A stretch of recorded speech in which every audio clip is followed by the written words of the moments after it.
digital payment. And you let a bank, you see the success the bank is going to take at hand. How do we now convert this success from digital payment to other parts of banking? What journey do we take into keeping this in credit and other areas? From the site. I think this digital infrastructure that has been created, it can definitely be leveraged. And now the stage has come where the banking industry needs to move from just payments to the delivery of a credit product to the digital currency. So, to begin with, maybe for agriculture, as you must have all heard, secretaries are told and the ecosystem is told that now the state government have started decentralizing because so that agriculture stack can provide a lot of leverage in providing the financing when you have data on land record, when you have data on cropping pattern, when you have data on credit linkages, then end-to-end processing of the agriculture loans and the delivery is possible. And the CFCs which are located in each and every contract, and that can be leveraged to provide that delivery to the farmers. Similarly, this structure, the surprise structure can be done for the other product for MSMEs. So it's a time where the digital infrastructure that has been created in the country can be utilized by the entire ecosystem for delivery of the products and services for meeting the customer lending. And I think the time has come for the banking system to run. Great. Now, the Indian banks have been thought leaders, and now, with great access also comes bigger risk. And fraud is something everyone's talking about. Saying fraud has become almost an industry, and the banking system needs to stay ahead. What can we do, and what can digital public infra do to help manage this menace of fraud in payments? So fraud, of course, is that fraud and cybersecurity are the two much talked about and the major security threats in the payment space as well as in the space. And the best and the possible way is prevention. And the prevention can happen with the awareness. So what is most important is all the stakeholders come together. The way RBI has already come out with digital digitally how to adopt the digital do's and don'ts. So there is the first important thing is creating the awareness, and all the stakeholders, including banking system, the digital stack can be used for conveying awareness. We have already created some of the security measures. In India, we have observed we have got an OTP system which in many Western countries is not there. The chip embedded into the card. So some of the security systems have already been prepared, but this will keep on updating because earlier the protesters will find a loophole in the system and they like to plug in. So the system needs to update with the technology, update with keeping the customer more aware and communicating to them. So that is the way forward for prevention of the fraud into the service and into the digital space. Great. One last question, and then I'll open it up to the panel. Now, we have banks, we have fintech, and we see the entire industry talking about the need to collaborate. Just talk to us how the idea is thinking about this. You obviously have a big event with Fiki, you offer the innovation awards. Talk to us about how banks and fintech can work with each other. So you are particularly aware that banking sector is going through a major transformation from the earlier physical model to digital and virtual banking, and now most of the services are available online. With the adoption of internet banking, with the adoption of mobile banking applications, and with the adoption of digital transactions and UPI, I think the digital thing is already moving very fast. And this digital is not possible without the support of the fintech. So fintech have played a very key role because they are agile, they are innovative, and they are flexibility. So there is a time when the banking system needs to collaborate with the fintech sector. Now, fintech sector is very good in technology, but they need some rules of regulation, and for that, if they tie up with the banking system, which the RBI regulator has already conveyed, then of course the company will be regulatory effect, and it will create a lot of corporate governance, it will create a value addition, whereas providing agility and the ability of the fintech. So fintech fintech collaboration with the banking system is now open. Our regulator is also working on it. They have created some sandbox approach for adoption of the fintech and the technology there into the banking space. There is a innovation hub which encourages the innovations into the banking technology space. Then the many banks have already started collaborating with the large fintech on a product specific basis, on a operational basis. So this is a time for collaboration between the banking sector and the fintech, because when the journey from digital to virtual, the collaboration of fintech will become the lead of the organization. That's great for all the fintechs to hear. Thank you, Mr. Mehta. So Ashish, I'm going to pull you in now. I know BCG is passionate about this concept of partnership. You know, at Bangalore, I can attest, organically partnerships are built between many large banks, many fintechs. But structurally, at the India level, what can we do to institutionalize this partnership between banks and fintechs?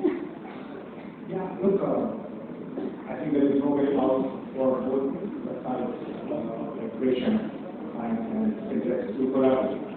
I think it will be beneficial for the consumer at the end of the day.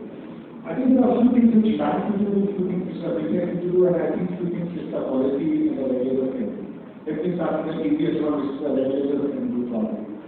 I think just simply putting together a risk and compliance affiliation for fintech actually would be very helpful for banks to onboard.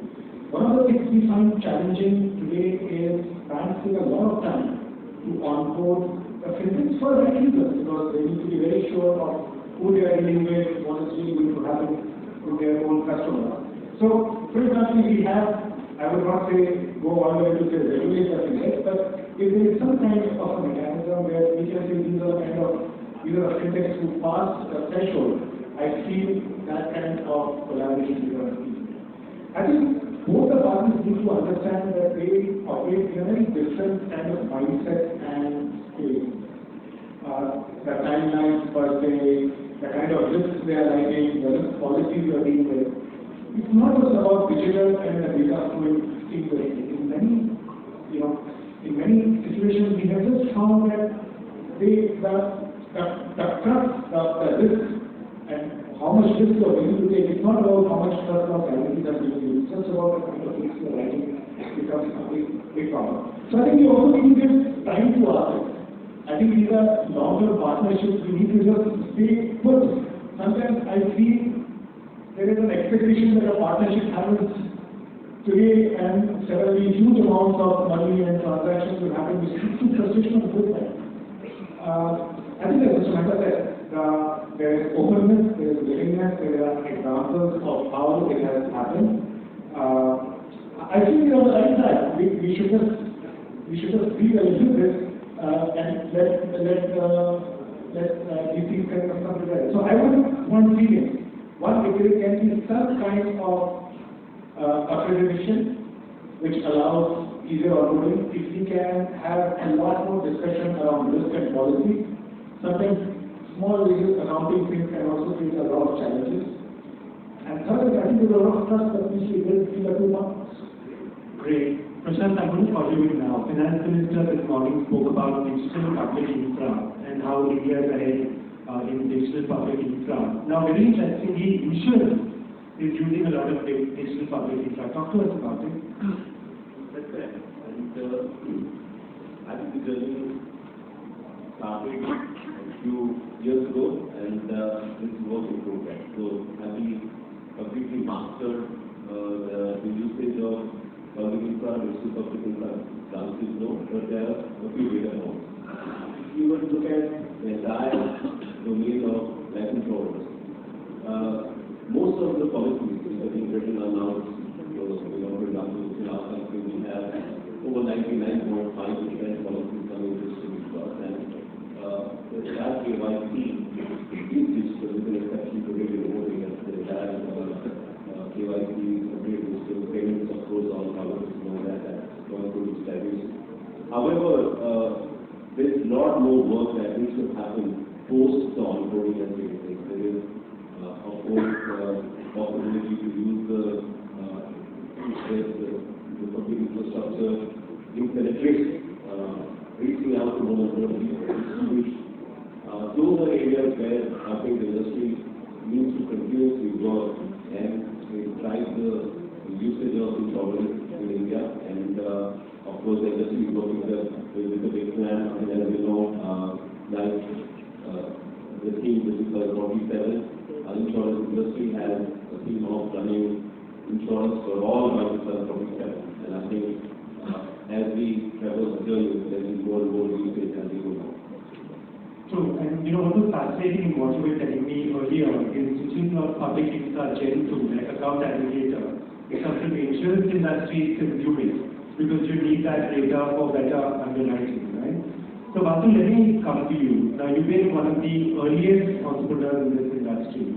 You've seen various stages. What do you think is the next stage of digital public infra? We've clearly done a world-class job in payments. What should we think about next when it comes to digital public infra? You're right about the fact that we've done a great job in payments in India as a country. I think that far from being done, I still think there is a long way to go there. The basic foundation has been laid. And I look at it this way. Anything that we do in the commerce, the end game is to conclude a transaction. Payment is the backbone to any economic activity and anything you want to do, whether it's any other form of tech or any other form of commerce on top of it. Payment is the core platform. What we've achieved now to call this as PPI 1.0, what we've achieved is to lay the basic process. PPI is the most visible form of the product form. What I think we will begin to see is, in some ways, you already get a kind of view of it, which is the credit or UPI kind of thing. Leveraging the basic payment infrastructure in ways that the world has not done, using those products to get to the goal of financial inclusion, what we need. Let me tell you what I think we achieved as a country in terms of the first phase of the payments and the UPI. We basically laid a distribution infrastructure, right? Every citizen can now easily access a payment product, riding on the payment product virtually anything else can be done, whether it is paying of insurance or paying any other product available to them. The next phase is actually about what Mr. Mehta referred to in some format, will be educating India and Indians about what PPI can do and how usage can be done. While you're not on the pick up on that, it's not really effective talks about actually there. This next phase of PPI will essentially center around how new age technology players, the new players are starting this markets of fintech and similar in other parts, other verticals, other new players are able to leverage incumbent strength, in the case of fintech, you think of it as banking, and existing PPI infrastructure to create a new product layers on top, which will further accelerate, let's say, inclusion and digitalization. So you made a great point, right, that fintechs can work with the banks who are very, very strong in compliance and then scale up using DPI. I'm going to ask you and Ashish two pointed questions. Is there opportunity for digital public infra in terms of fraud prevention and in terms of digital public infra in terms of AI? How should India be thinking about it? So either of you can go first. India.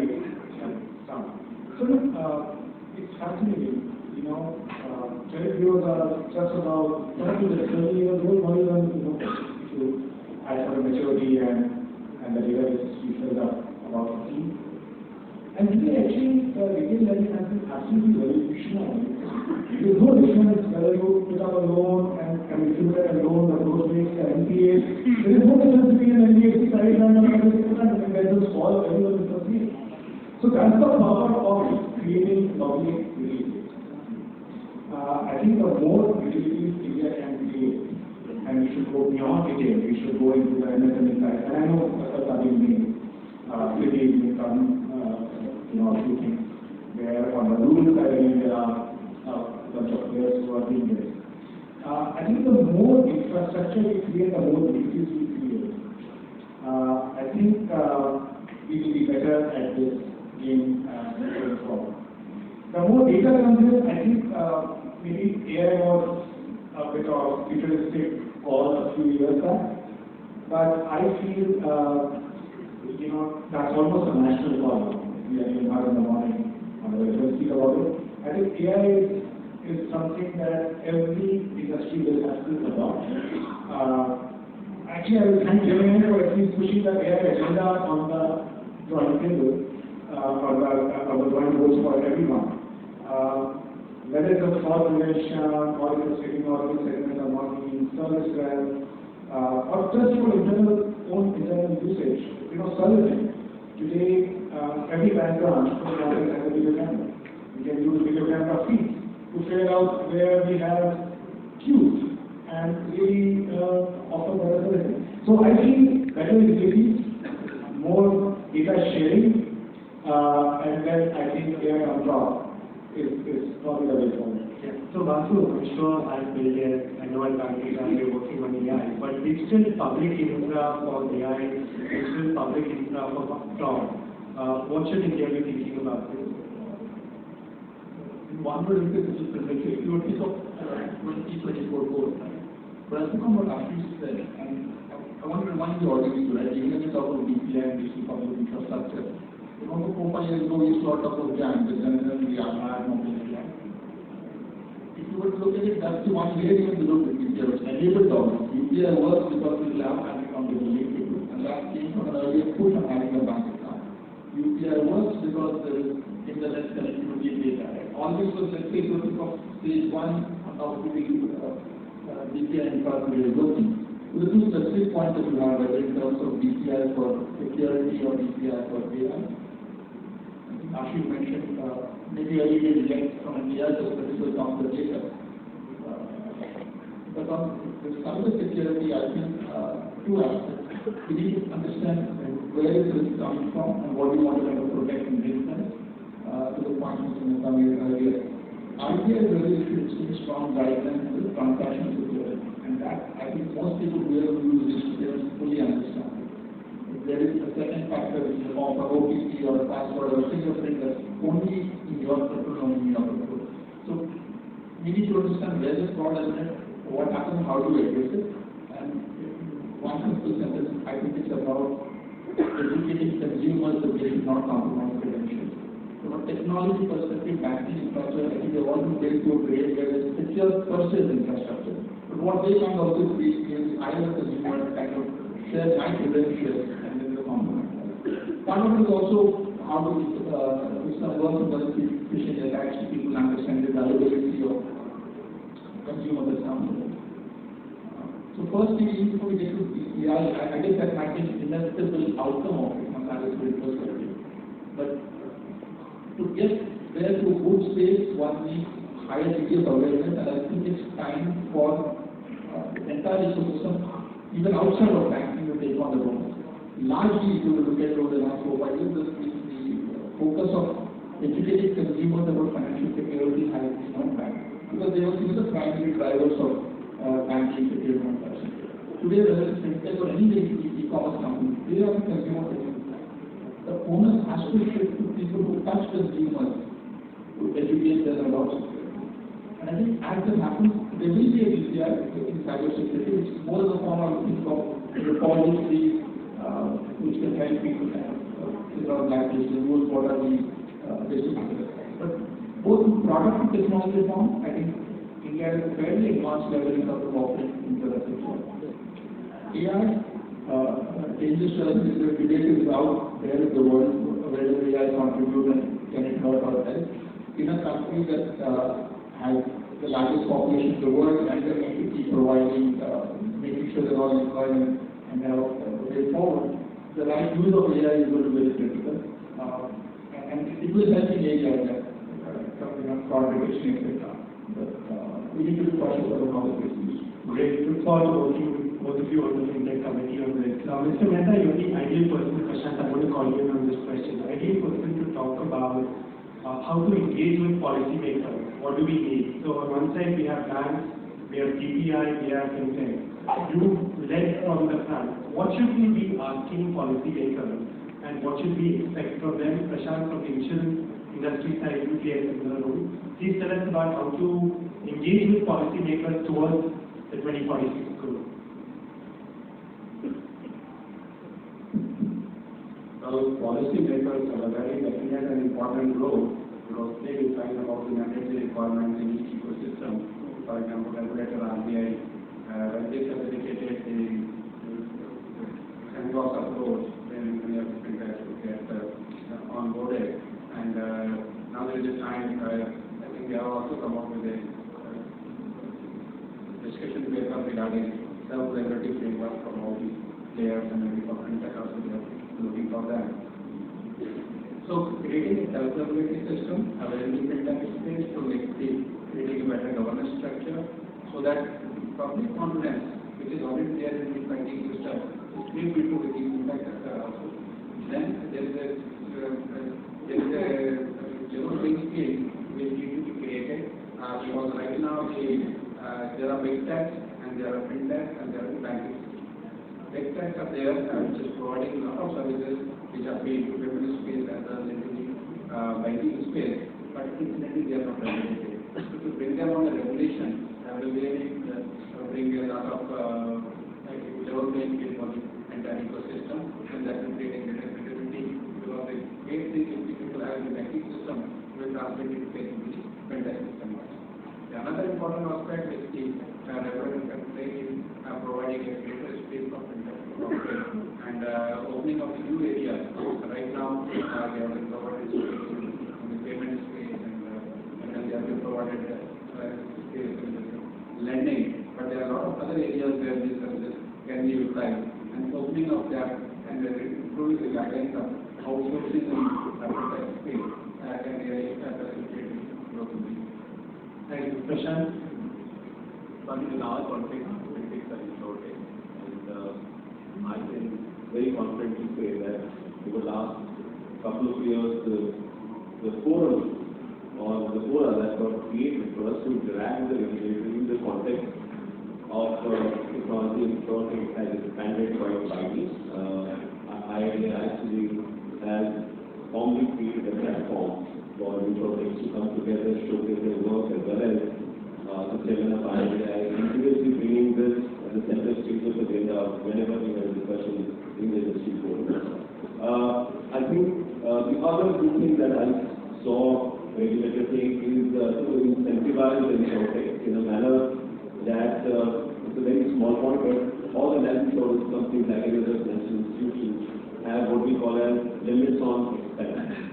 So that limit of spend has an incentive that if you are working with insurtech companies, you actually get a discount, which means there is more intensity and more drive for us to work with insurtech players. And if I were to look at the value chain, starting from sales to onboarding to customer service to claims to fraud, I can see significant number of players playing big role. There's two other things that regulators have been talking about: sandbox, similar to RBI, there is a sandbox thing which has been created for life insurance as well as general insurance players, giving easier access to technology as well as coming out with products which are innovative in nature. The other thing where there is a lot of discussion is how can insurance companies do a forward-backward integration. That's one limiting thing. I think, for example, life insurance companies may like to have a large amount of investment in an insurtech to be maybe subsidiary to work alongside. Unfortunately, we are allowed only a 10% investment, and they've been kind of talking to say allow us to do 51 on a case-to-case basis. There is openness, but I'm just hoping that happens. But suffice it to say that the level of discussion which has taken place over the last couple of years in this space is very large. And the last point is in the context of how we're all expecting life insurance or insurance to expand in 3 months to come. That's going to be a large digital platform, very ambitious project, similar to maybe UPI, where all life insurance products of all life insurance companies with all the distributors are going to be present, giving infinite options, a very large set of options for customers to come and simply buy, hence cutting down the cost of distribution. So these are some fantastic pieces of work that currently are ongoing, and are very hopeful that in a few years of time, if this change further. Interesting. And Prashant, you mentioned to me earlier that you gave. Thank you for your comments. Thank you. So Prashant, you were mentioning that the insurance companies actually have a common database to prevent fraud. Firstly, talk to us about how that works between various insurance companies. Second, right, could that become a foundation which includes all financial institutions? Why only insurance? Could we have banks? Could we have NBFCs? Talk to us about that fraud prevention database. So the concept is very similar to the bureau concept. Unfortunately, life insurance companies don't just assess a potential customer on his ability to or her ability to continuously pay, which is financial underwriting, but also medical underwriting. Those two are fundamental for onboarding our customers. And historically, we had no way of knowing if a person coming on board had good health or not. Life insurance incidentally is a contract of ultimate good faith. So when you say that, I'm completely happy and I don't smoke, I just trust you. And Drink or smoke. Drink or smoke. Drink less and smoke quite a lot. Over the years, the industry came together to create a bureau, the credit bureau. And now we have both companies on the bureau, where we continuously pass on information on the claims or frauds that people have created. And for example, if national insurance is underwriting somebody, we go and ping on the bureau to find out if that person has done anything anti-factory with some of the company and we may just reject the policy. Similarly, I think the opportunity is among the financial fraud, employee or blacklisted employees, blacklisted distributors, vendors, those are steps that we're taking. Now, can that database be used by banks? I think we use the credit bureau quite a lot to do financial underwriting. So my sense is, if there are common factors that can give visibility to banks, it may be a good idea. Just wondering that if somebody is lying on his health, how relevant will that information be for him to borrow or for him to bank? So, anybody will any point, but we see a common pattern among fraudsters that they go and approach different financial institutions to match out. Of course, there will be some of those videos to be listed. One is, I think you have been wanting to direct discussion about DPIs, and I think we tend to ignore various other DPIs that are getting changed. I think there was a discussion on the Cabinet Act, which was very informed in the previous conversation. But for example, the Ayushman Bharat digital mission. That's the side of it. My understanding is about 50 crore health cards are already being given out. 50 crore, 500 million. That's a huge number, right? At some point of time, all the 5 lakh and insurance that is out there, they will start to produce various kind of information that is all getting there. So I think thinking also about embedded finance, embedded insurance, probably will also increase penetration, financial inclusion, reduce cost, because then more data will be available. The other thing which I think we have not spoken enough about is the full PM tourism. That has put 81 lakh street vendors now in the formal system, some 11,000 crores rupees was.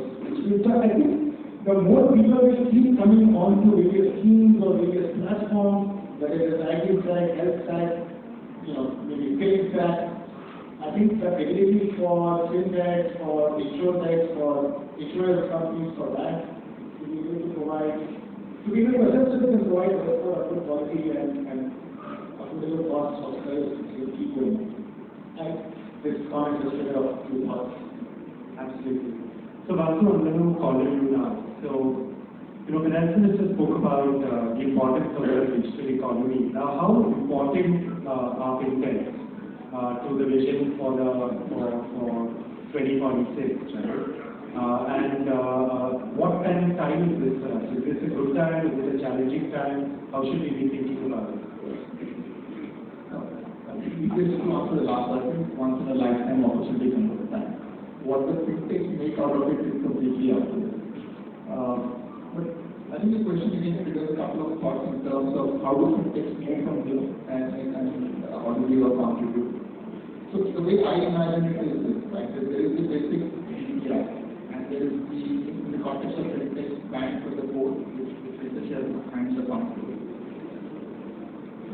layer on top of all of this, connecting consumers to and leveraging whatever is there below them, whether it's the banking infrastructure or the retail service. And as long as fintechs are able to delineate that role of that, to say, I am the best layer on top, helping connect consumers with innovative products or innovative ways to use the existing core assets. Humongous opportunity, I think. I got that, but if you will encourage the participation in the there is this opportunity, question of identification like opportunity. What do I see sometimes the industry gets from the fintech side of it? The role of the user, are we the bank? Are we the consumer, customer owner? And I think that one part fintech covers great clarity about the role of the tech provider, facilitating distribution of products of ease of access and kind of bringing them and working in partnership with banks. I think phenomenal future. What gets critical there is the approach to these partnerships, and I know there was a different reference to onboarding. And perhaps speaking about that, to me, onboarding of a fintech by a bank, because the paperwork involved, essentially get to know each other kind of process. So in a serious industry which involves customers' money, do you want a speed dating game or do you want partners to get to know each other? And that's why banks take time to get to know who they are onboarding. There's a process down to it. Essentially the process from post the question, can I outsource more reliability because I am trusted in everything else? There's a huge number of metrics. I think the challenge for the banks to figure out which are the 10,000 ones who want to partner with any fintech company. That's just to your point. I think it's not just going to be fintech, it's the various different other kinds of stacks will now be able to leverage banking and media put together to make glorious use of the next 10 to 20 years. Fantastic. So Prashant, last question, I'm coming to you. When we talk about financial empowerment, insurance is obviously key. In a way, you need to do your insurance before you do your investments, before you do your home loan unit, right? What can we expect from the insurance industry in order to create true financial empowerment in India? I think inclusion is embedded in numbers, and by life insurance is a category of another fantastic job in terms of ownership in other areas. If you were to look at people at large, I think it's to behind some of the numbers people throw is insurance as a percentage of GDP. I don't think that's the right way of going. The right way of measuring is some assurance per capita. On that, one of the four slides which is a large insurance company, with a gap of 90%. 90% people are under-insured. So the objective has to be how do you bring more and more people under. And one of the fundamental issues with insurance is that nobody wakes up to buy insurance. It's a discretionary requirement. For example, banking services, you definitely know you need loans, you need credit cards, you need mobile phone, but if you don't have life insurance, it works. Maybe motor insurance because of regulatory reasons, but it's totally different. Because of which insurance companies have to work very hard to go close to the customer, and that really increases the cost of distribution. So I think the two things that insurance industry has to do to drive inclusion is cut the cost of distribution and be innovative on product. And I think those two will be fundamental over the next few years, especially until 2047, dream of realizing insurance for all. And I think the other issue has been insurance are these four products. So for example, life and life, general is another category, there's health that you need to buy. If you want agri, then you need to have another product. There's no one product which covers fundamentally 5 or 6 fundamental needs of a human being. The customer in a discretionary category gets very confused. So I think bringing it all together on one platform, cutting the cost of the product, being innovative, as well as cutting the cost of distribution will be the way to go. And I'm very excited about the two things that regulator and industry side that is Bima Vahak of Viksitbharat. Bima Vahak are going to be microcosm level distributors at low cost, predominantly women in every business. And Bima Viksitbharat is a product which brings all these products together or at a lower ticket price for people to buy. If that were to click, and I'm hoping that it does click, I think the insurance penetration in the US sense of trying to do so much towards the capital as well, and we all look forward to it, and as an industry, we are committed to work. Great, great. Vasu, you know this, at Bank we do co-branded credit cards. I mean, we say credit card is a necessity, but like Prashant said, term life insurance and health insurance, they're essential, even for important. So, Ashish, Prashant, Vasu, thank you for your comments. The audience, thank you for your patient hearing. This has been a wonderful session. Thank you so much.